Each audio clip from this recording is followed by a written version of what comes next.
भाग 3। रमेश अपने दोस्त सतीश के घर जा रहा था। सतीश और उसकी पत्नी वाणी दोनों ही लखनऊ के एक स्कूल में टीचर थे, पर आज संडे था, इसलिए उसे उम्मीद थी कि दोनों घर पर ही मिलेंगे। इसलिए उसने फोन करके उन्हें यह नहीं बताया था कि वो गांव आया हुआ है। सतीश के घर का दरवाजा खटखटाने से पहले उसकी नजर दरवाजे पर लगी तख्ती पर पड़ी। तख्ती नई लग रही थी। उस पर 2 नाम लिखे थे, सतीश चंद्र त्रिपाठी, वाणी त्रिपाठी। रमेश को दरवाजे पर लगी तख्ती देखकर अच्छा लगा। उसने दरवाजा खटखटाया। कुछ देर बाद एक बच्चे ने दरवाजा खोला। रमेश को देखकर पहचानने की कोशिश करने लगा। मानव, पहचाना नहीं? मैं रमेश अंकल, तुम्हारे पापा का दोस्त। 7 साल का मानव कोई 2 साल बाद उसे देख रहा था। उसने नमस्ते करते हुए कहा, रमेश अंकल, पापा मम्मी तो घर पर नहीं है। तभी भीतर से मानव की दादी ने पूछा, कौन आया है मन्नू? किससे बात कर रहे हो? रमेश अंदर चला गया। आंगन में चारपाई पर सतीश की मां बैठी थी। रमेश ने उनके पैर छूकर कहा, कैसी हो चाची? चाची ने कुछ पलों तक उसके चेहरे को ध्यान से देखा। उसके बाद पहचान कर बोली, रमेश बेटा, तुम कब आए? आज सुबह ही आया चाची, रमेश ने कहा। मानव बता रहा था कि सतीश और भाभी घर पर नहीं हैं। हाँ, आज सैर सपाटे का दिन है। रोज तो नौकरी पर चले जाते हैं, छुट्टी वाले दिन सैर पर। ये बुढ़िया रह जाती है घर को और बच्चे को ताकने के लिए। रमेश चाची की आदत जानता था। उन्हें पीठ पीछे बुराई करने की आदत थी। उसने पूछा, चाची कब तक आएंगे दोनों? सिनेमा देखने गए हैं। फिर जबान भी बड़ी चटोरी है, चाट चूट कर शाम तक आ ही जाएंगे। रमेश कुछ नहीं बोला। वो जल्द से जल्द सतीश से मिलना चाहता था। चाची ने आगे कहा, सोचा था कि बेटे की शादी करूंगी तो कुछ सुख मिलेगा, पर भैया किस्मत ही खराब है। हम तो अपनी सास की सेवा करते रहे, पर हमारे नसीब ऐसे कहां। हमें तो उल्टा सेवा करनी पड़ रही है। रमेश जानता था कि चाची अपनी बहू वाणी से खुश नहीं रहती हैं। उसका कारण यह नहीं था कि वाणी उनका अनादर करती थी या उनकी देखभाल में कोई कमी रखती थी। रमेश जब भी वाणी से मिला, उसने पाया कि वो एक बहुत सुलझी हुई समझदार औरत है। चाची की नाराजगी तो बस इस बात को लेकर थी कि सतीश ने उनकी सुझाई लड़की की जगह वाणी से शादी कर ली थी। रमेश सोचकर आया था कि सतीश को लेकर उस जगह पर जाएगा जहां वो लोग बैठे आने वाले भविष्य की बातें किया करते थे। वहीं तो पहली बार उसने सतीश को बताया था कि वो उनके क्लास में पढ़ने वाली वंदना को मन ही मन चाहता है। सतीश को उस जगह ले जाकर उससे सारी बातें पूछना चाहता था, लेकिन सतीश तो शाम तक आने वाला था। उसने चाची से कहा, चाची चलता हूं, जरूरी काम है। उसने उठकर चाची के पैर छुए। चाची ने कहा, अरे बेटा, तुम्हें तो 1 गिलास पानी भी नहीं पूछ पाई। क्या करूं, शरीर चलता ही नहीं अब। वरना तुम तो जानते हो, पहले का समय होता तो बिना खाना खिलाए जाने न देती। जानता हूं चाची, बचपन बीता है इस आंगन में खेलते हुए। मैं क्या कोई मेहमान हूं? अच्छा बेटा, वापस जाने से पहले फिर आना। मानव रमेश को दरवाजे तक छोड़ने आया। रमेश ने कहा, बेटा, जब पापा घर लौट आए तो उनसे कहना कि रमेश अंकल आए थे, फोन कर लें। मानव ने उसे आश्वासन दिया कि वो अपने पापा को बता देगा। रमेश का मन अभी घर लौटने का नहीं कर रहा था। नाश्ता करते हुए शिवदयाल ने बात छेड़ी थी। बात तो ठीक है तुम्हारी कि बहुत दिनों से तुम घर नहीं आए थे। हम भी तुमसे मिलना चाहते थे, लेकिन फिर भी बिना कुछ बताए एकदम अचानक ही आ गए। मतलब यह है कि नवरात्रों के समय छुट्टी लेते, त्योहार साथ मना लेते और तुम्हारी बात भी कहीं ना कहीं पक्की कर देते। पापा बताया था ना कि अभी मुझे शादी नहीं करनी है। अभी नहीं करनी है का क्या मतलब है? तुम्हारा दोस्त सतीश एक लड़के का बाप बन गया है और तुम हो कि शादी को तैयार ही नहीं। कोई छोटे तो हो नहीं, 27 के हो जाओगे इस दिसंबर में। पापा, 26 की उम्र कोई बहुत नहीं होती आजकल। हमको ना सिखाओ, सब समझते हैं। बेवजह एक जगह अपनी सुई अटका कर बैठे हो। कब तक उसके लिए अपनी जिंदगी खराब करोगे? अच्छा हुआ कि नहीं हुई शादी, जहां की वहां तो निभा नहीं पाई। रमेश को अपने पिता की बात अच्छी नहीं लगी, लेकिन वो चुप रहा। बात आगे बढ़ती, पर तभी फोन आ गया। शिवदयाल को जाना पड़ा। शिवदयाल एक राजनीतिक दल के कार्यकर्ता थे। पार्टी के एक नेता पास के मऊ क्षेत्र में आ रहे थे। शिवदयाल उनकी ही आवभगत के लिए गए थे। रमेश टहलते हुए उस जगह पहुंचा जहां कई साल पहले वंदना ने उसे डांटा था। रास्ता वही था, बस कच्ची सड़क पक्की हो गई थी। लेकिन रमेश को लगा जैसे सब कुछ फिर से वैसा ही हो गया हो। वो साइकिल लिए सर झुकाए खड़ा है। वंदना उसे धमका रही है कि अपने बड़े भाई से कहकर पिटाई करवाएगी। 10th क्लास को शुरू हुए 2 महीने हो गए थे। रमेश पूरी कोशिश कर रहा था कि वंदना की तरफ से अपना मन हटा सके, पर खुद को असमर्थ पा रहा था। बात इतनी आसान थी भी नहीं।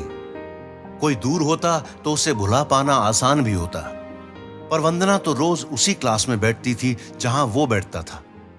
वो भले ही लाख उससे नजरें बचाने की कोशिश करता था, पर वो वहीं है ये एहसास अपने मन से कैसे निकाल पाता।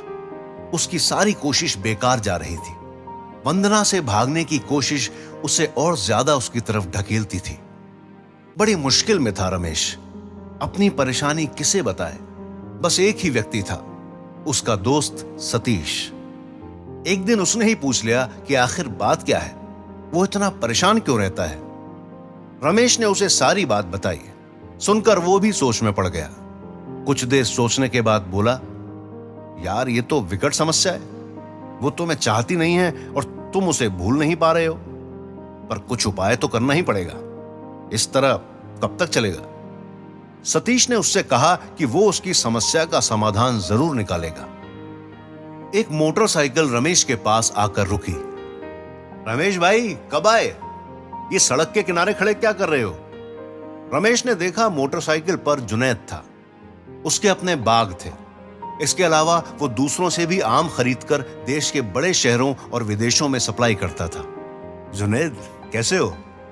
ठीक हूं भाई, तुम बताओ कैसे हो? मैं ठीक हूं, आज सुबह ही आया। चलो फुर्सत निकाल कर घर आना, अभी तो मैं काम से जा रहा था। जुनैद आगे बढ़ गया।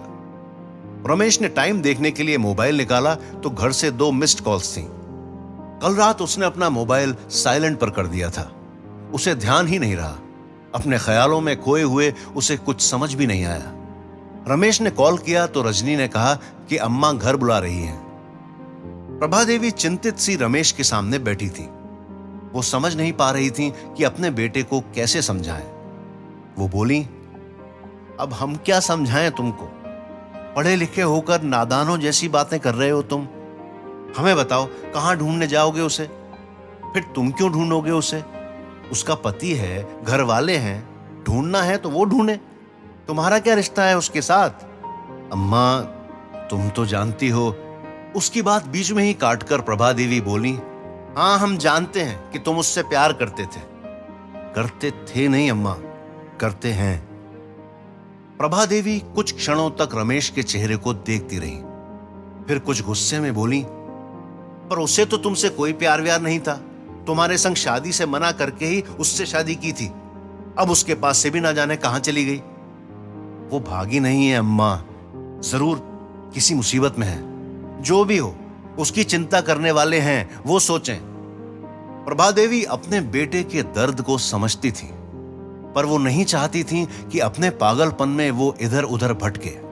उन्होंने कहा, तुम इस तरह अचानक आ गए, इससे हमें और तुम्हारे पापा को लगा था कि तुम वंदना के बारे में जानकर ही यहां आए हो, पर तुम तो उसे ढूंढने जाने का फितूर पाले हुए हो। हम कह रहे हैं कि उसे ढूंढकर क्या करोगे? उससे ब्याह तो कर नहीं सकते। फिर अगर वो अपनी मर्जी से किसी के साथ गई है तो तुम्हारे साथ क्यों आएगी? हमें उससे ब्याह नहीं करना है अम्मा, पर हमने उसे दिल की गहराई से चाहा था। उसे अच्छी तरह से जानते हैं हम। जो भी हो, वो चोरी छिपे किसी के साथ नहीं भागेगी। वो जरूर किसी मुसीबत में है। अब तुम मुसीबत में फंसना चाहते हो? इतना ही है तो पुलिस में रिपोर्ट करा दो, वो ढूंढ लेंगे। रमेश अभी अपनी अम्मा से और बहस नहीं कर सकता था। वो छत वाले कमरे में चला गया। कभी ये कमरा उसका हुआ करता था। इस समय उसका भाई महेश वहां बैठा पढ़ रहा था। रमेश उसके पास जाकर बैठ गया। पढ़ाई कैसी चल रही है? अच्छी चल रही है। मन लगाकर पढ़ो, इस बार 10वीं क्लास है, अच्छा रिजल्ट आना चाहिए। हाँ भैया, मैं बहुत मन लगाकर पढ़ रहा हूं, मुझे भी आपकी तरह बीएसएफ ज्वाइन करनी है। रमेश ने उसकी पीठ थपथपाई, फिर छत की मुंडेर पर जाकर बैठ गया। रमेश जानता था कि वंदना के लिए उसकी भावनाओं को लोग समझ नहीं पाएंगे। जहां प्यार केवल पा लेने का ही नाम रह गया है, वहां वो वंदना के लिए अपने प्यार को लोगों को कैसे समझा पाएगा? उन्हें तो उस लड़की के लिए उसका प्यार पागलपन ही लगेगा, जिसने उसके प्यार को ठुकराकर किसी और का हाथ थाम लिया हो। उसे वंदना के रघुनाथ से शादी कर लेने पर दुख हुआ था, पर दिल में कहीं एक तसल्ली थी कि वो रघुनाथ के साथ खुश रहेगी। लेकिन यह पता चलने पर कि वो अपनी ससुराल से गायब है, वो बेचैन हो उठा था। रमेश सोचने लगा कि वंदना की खोज कहां से शुरू करे। ये सोचते हुए उसे अपनी मां की कही बात याद आई। वंदना के गायब होने की रिपोर्ट पुलिस में कर दो, वो उसे ढूंढ लेंगे। अपनी मां की कही इस बात से उसे एक रास्ता सूझा। वो पुलिस स्टेशन जाकर पता करेगा कि क्या वंदना के गायब होने की कोई रिपोर्ट लिखाई गई है। अगर रिपोर्ट लिखाई गई होगी तो हो सकता है कि अब तक पुलिस की जांच में कुछ सामने आया हो। वो पुलिस स्टेशन जाने के लिए निकलने की सोच ही रहा था, तभी रजनी आ गई। उसने बताया कि अम्मा ने कहलवाया है कि कुछ देर में खाना लगा रही हैं, नीचे आ जाएं। रमेश ने तय कर लिया कि खाना खाकर वो पुलिस स्टेशन जाकर पता करेगा। रजनी उसके पास आकर बैठ गई। रमेश ने उससे पूछा, बीए का यह आखिरी साल है, उसके बाद क्या करने का इरादा है? उसके बाद इंग्लिश में एमए करूंगी, उसके बाद पीएचडी। प्रोफेसर बनना है? हाँ भैया। चलो, तुम और महेश अच्छे से पढ़ लो। मैं तो 12वीं के बाद बीएसएफ कांस्टेबल बन गया। तभी उसकी मां की आवाज सुनाई पड़ी, रज्जू, रमेश और महेश को लेकर नीचे आ जाओ, खाना लगा रही हूं। तीनों खाना खाने नीचे चले गए। वंदना की ससुराल मलिहाबाद से 20 किलोमीटर दूर अदमपुर गांव में थी। उसने अपने पिता की मोटरसाइकिल उठाई और अदमपुर के लिए निकल पड़ा। वो पुलिस थाने पहुंचा तो उस समय एसएचओ नीलांबर अवस्थी किसी से फोन पर बात कर रहे थे। रमेश उनके खाली होने का इंतजार करने लगा। कुछ मिनटों के बाद जब नीलांबर अवस्थी खाली हुए तो उन्होंने पूछा, कहिए, क्या समस्या है आपकी? रमेश ने उन्हें अपना परिचय देने के बाद उनसे पूछा कि क्या वंदना सिंह पत्नी रघुनाथ सिंह की गुमशुदगी की कोई रिपोर्ट लिखाई गई है। रमेश को यह जानकर बहुत आश्चर्य हुआ कि वंदना के गायब होने की कोई रिपोर्ट नहीं लिखाई गई है। इस कहानी में आगे क्या होता है, जानने के लिए सुनिए कहानी का अगला भाग सिर्फ प्रतिलिपि एफएम पर। इस कहानी को पूरा सुनने के लिए डाउनलोड करें प्रतिलिपि एफएम ऐप और ऐसी दिलचस्प कहानियों से जुड़ने के लिए इस पेज को लाइक, सब्सक्राइब और शेयर करना ना भूलें।